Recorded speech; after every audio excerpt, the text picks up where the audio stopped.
Inihahandog ng DZRH ang isa pang natatanging dulang pinamagatang. Ito ang aking buhay. Ang bawat nilalang ay may tinutupad na iginuhit na kapalaran. Ito ang aking buhay. At ang lahat ay handang harapin ang mga pagsubok na sa kanya'y nakalaan. Ito ang aking buhay. Ano man ang kahinatnan, dapat lang tanggapin ng buong tatag at tapang. Dahil ito Makapal yung pangkasinan ay mo sa ano. kaakibat ng paghamon sa kanyang kakayahan. Ito ang aking buhay. Ano man ang maging bunga ng tadhana, dapat lang harapin ng sino man. Dahil ito ay pagsubok at bahagi ng kanyang buhay.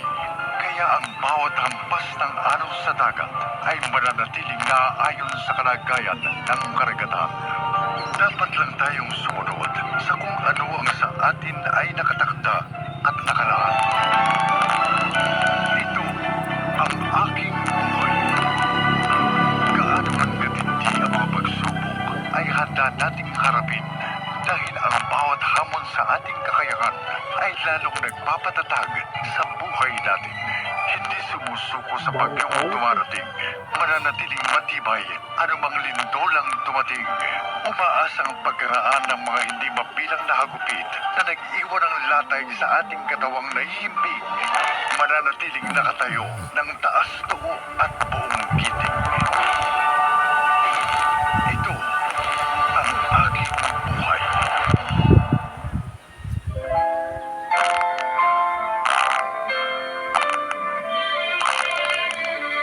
Saan? Saan ang Kitin mati Sa araw na ito, puno ka abukado. ang kwento ng isang ama ng tahanan na madaling maloko. Siya ay si Tinoy. Phase 8 na lang to. Kung maubos na ay Kuya Junel. Phase 8 na lang amin. Wala May akong isunod bisyo. ko agad. Laway-laway na Pamilya isa ko na lamang sa ang amin. ginasikaso ko. Kaya naman kahit elementary lang ang natapos ko, Kaya na, hindi ako gusto ko nagawa pa. namin ni Conching na pag-aralin ng aming tatlong anak. Pinakasamahan ko Masihip din siya. ang aking Kaya asawa. ayos. Pero may isa akong ugali na magiging problema pala namin. Yung pinsahan ko din siya sa mga tismis. Ayan.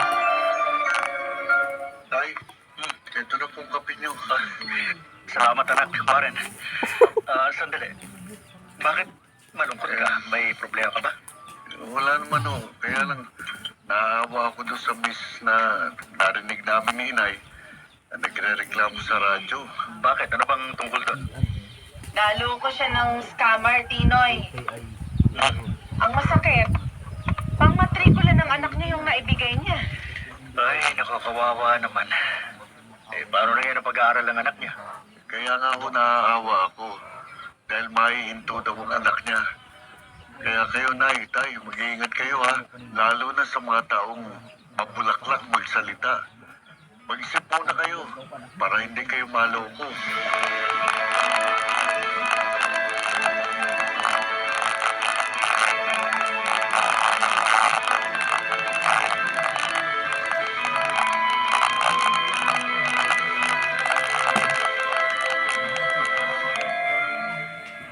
Naihulog ko na kanina yung binigay mo sa akin, Tinoy. Mabuti naman, Conching. Maliit lang na ibigay ko eh. Dahil may project sa bunso. Binigyan ko siya. Alam ko naman yun. Teka nga, ano bang iniisip mo at napabuntong hininga ka pa kanina, nakita ko. Tungkol sa ipon natin. Oh, Maliit pa lang yung Conching.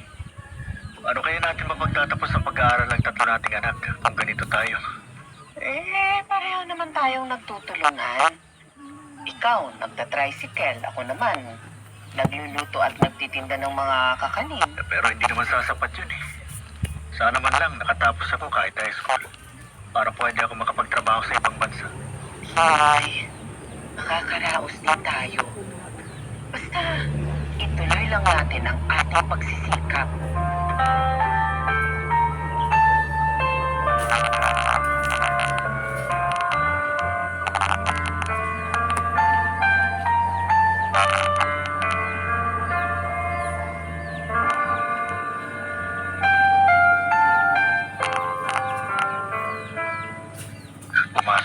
bata sa eskwela. Si Kunching naman bahaging nagtinda ng mga kakanin. Dahil pupuntahan pa niya mga may order sa kanya. Alam ko na. Total, hindi naman ako mapasada ng tricycle ngayon. Ako na maglilinis ng bahay. Para wala nang gagawin mamaya si Kunching. May tumatawag sa cellphone ko. Sino kaya to? Hello? Sino to? Magandang umaga po. Si Mr. Tinoy Madlangbayan po ba ito? Sino sila? Ay, ako po si Linda. Sa programang Tulong ni Ate Donna. Yung sa TV? Ay, opo. Nanalo kayo ng 50K Ha? sa programa ni Ate Donna. Talaga? Opo. Ipapadala po namin ito sa inyo ngayon din. Meron po ba kayong bank account o kaya e-card na pwede naming pagpadalan? Meron, ma'am. Okay. Ano po ang number? Ito po.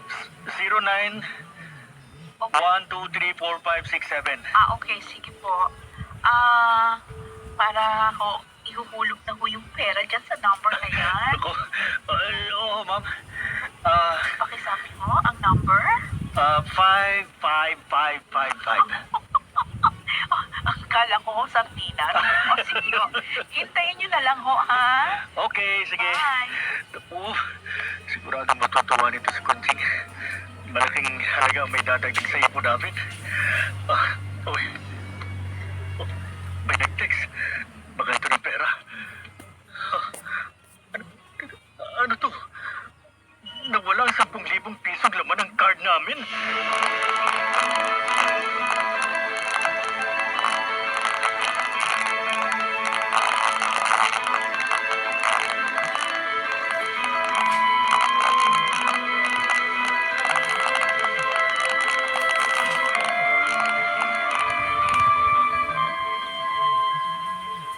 Tay, handa na pong hapunan. Kain na rin po tayo sa Inay. Sige na, anak.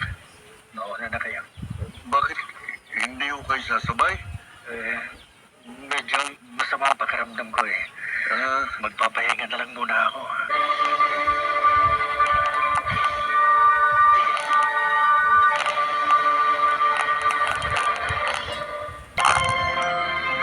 Balikan natin ang ating tampok na kasaysayan dito sa ating durang.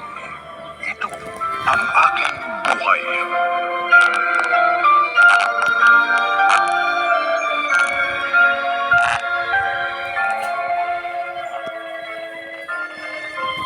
Ano? Ibinigay mo? Oo. Tinoy, naloko ka. Hindi dapat ibinibigay ang OTP ng card nyo, lalo na sa ibang tao. Nagsisisi na nga ako, ate. Kuya, Magkano nakuha sa'yo? yung ipon namin 10,000. Oh, Diyos ko, sayang yun ah. Oo nga eh. Para sa pag-aaral ng mga anak namin. Alam na ba ito ni Kuncheng? Hindi pa nga. Hindi ko alam kung paano ko sasabihin sa kanya. Kailangang ipagtapat mo yan, Tinoy. Habang maaga. Nag-aalala ako, baka magalit sila sa akin, lalo na si Kunching. Natural lang naman na maramdaman nila yun. Pero kailangan ipagtapat mo pa rin. Mauunawaan ka rin ng asawa mo, Tinoy. Ang importante, magtapat ka at kilalanin mo ang pagkakamaling nagawa mo.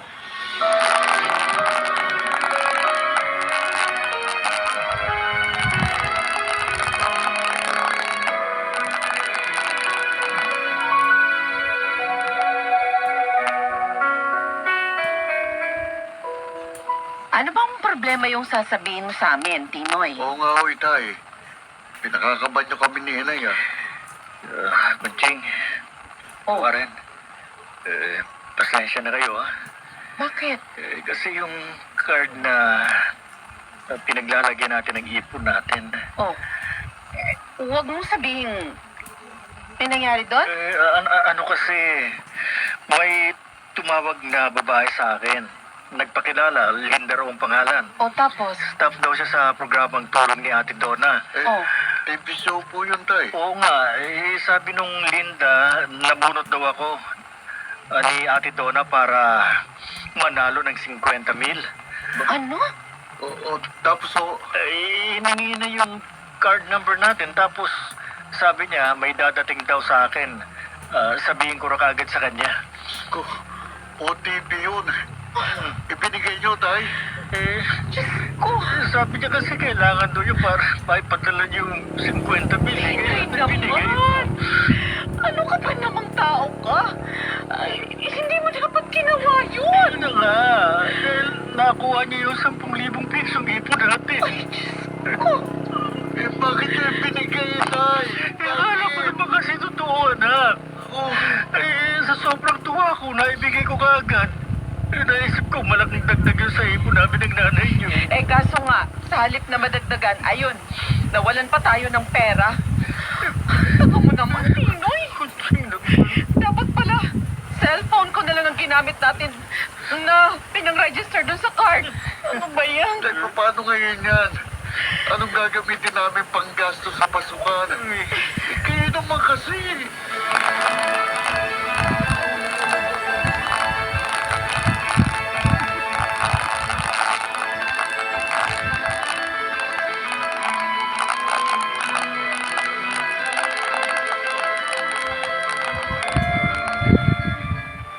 Ano, Tinoy? Kumusta?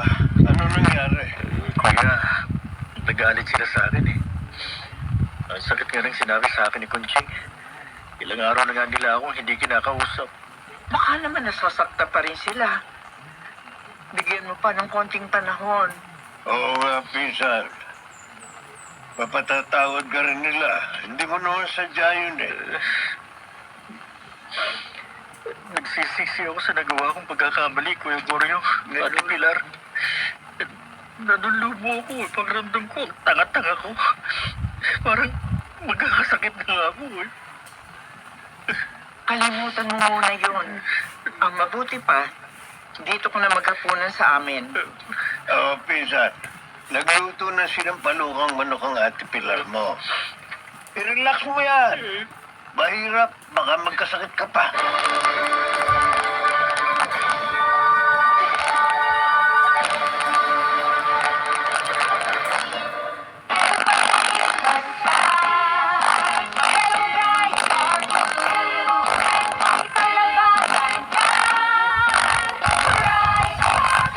Bar Blue with powerful stain-away enzymes. Malupit magtanggal ng dumi ng tiyak pero di masakit sa kamay.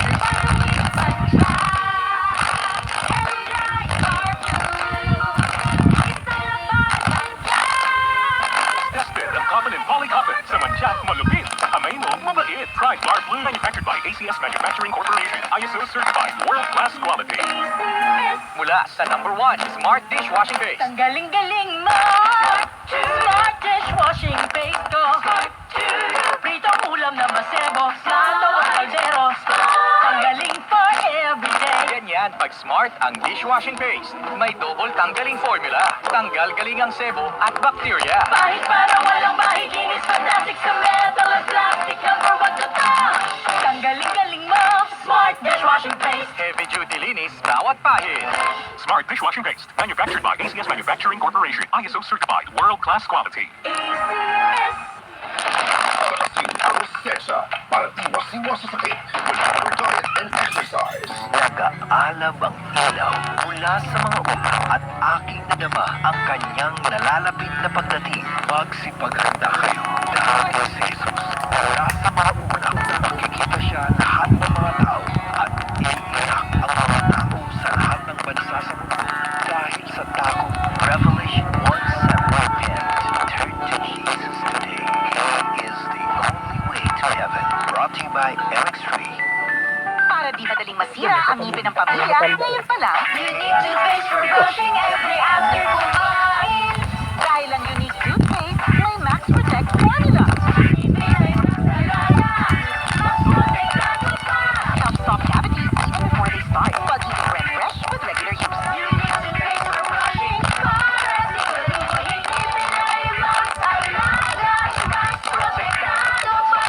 Max Alaga, Max Protectado with unique toothpaste maximum fluoride protection. Manufactured by ACS Manufacturing. ISO certified world-class quality.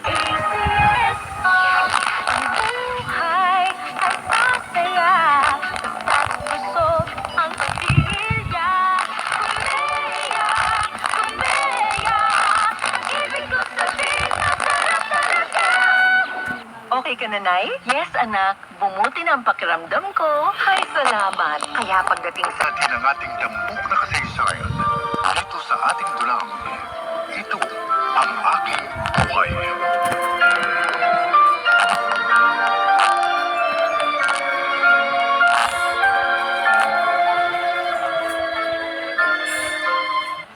Napasyal kayo, Kuya Goryo, Ate Pilar.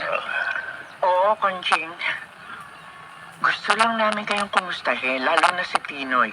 Nabalitaan kasi namin Hindi na ko na kasi- 2 araw nang may sakit si pinsan. Oo nga eh. Nagtapon na nga ng 10,000, ayun, nagkasakit pa. Kaya tuloy, lalong walang kita. Kunching, hindi naman sinadya ng asawa mo ang pagkawala ng pera. Nabola siyang tumawag.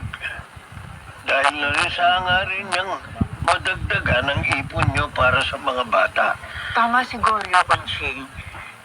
Hindi na mababago ang nangyari na. Lalo lamang lalala ang problema niyo. Kung patuloy yung sisisiya si Tinoy. Eh, kasi naman, ate, kuya, hirap mag-ipon ng pera. Nawala lang ng ganong kadali. Lahat naman ng taon, may kakamali. Unawain niyo na lang siya at patawarin. At magsimula kayong muli. Parang ang hirap gawin nun, kuya. Ibig bang sabihin yan? 10,000 piso lang ang halaga ng pagsasama niyo mag-asawa? Ate Pilar, hindi mo siya mapatawa dahil sa 10,000. Baka nga mas mahalaga sa iyo pero nawala kaysa sa asawa mo. Huwag niyo sanang ikagalit ang mga sinabi namin. Sa halip, isipin mo sana, nagkamali na ang asawa mo. Huwag inandagdagan pa yun.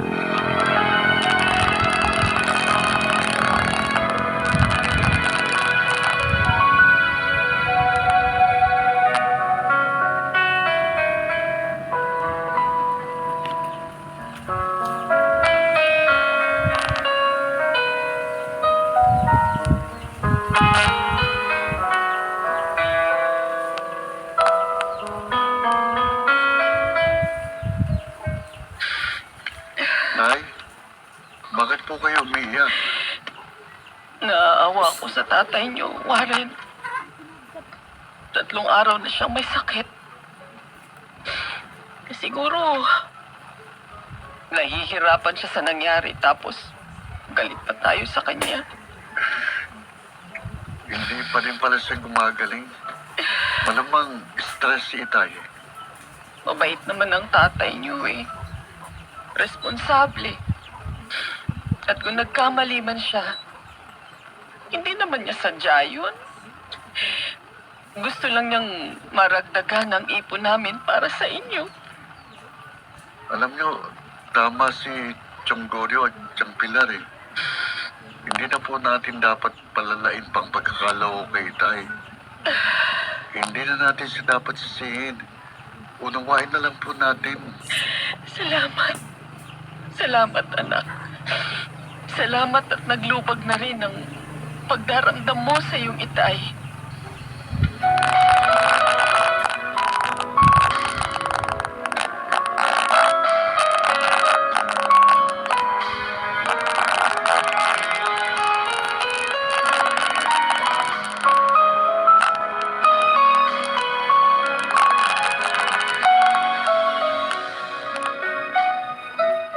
Inoy.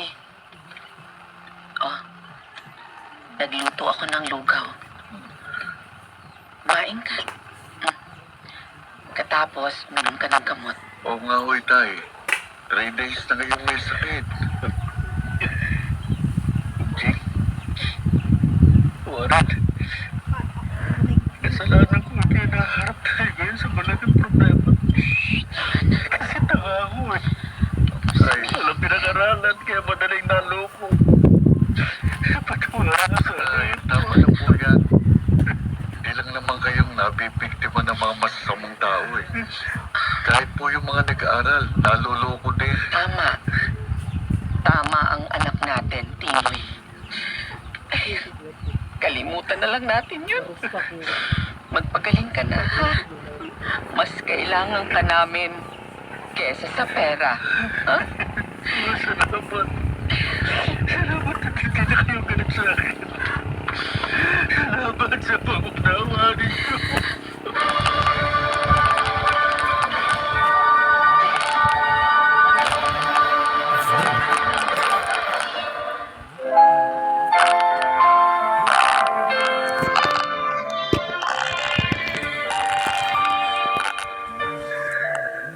Naayos ang naging problema namin ng aking pamilya. Nailapit ko ang aking mga anak para maging scholar ni Mayor. Naging aral naman sa akin ang pagkakamali kong yon. Ako po si Tinoy at ito ang aking buhay.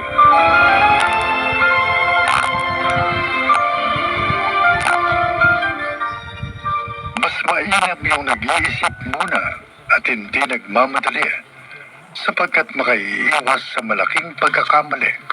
Mga nagsiganap: Jeneline de la Cruz, Lionel Benamin, Susan Robles, Phil Cruz, Rosana Villegas, at Maynard Landicho Jr. sa papel na Tinoy.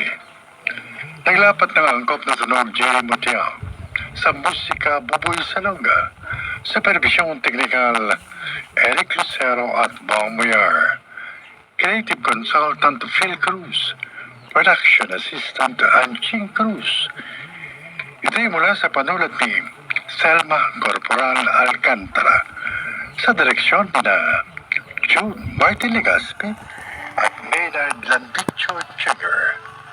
Ito ang aking buhay.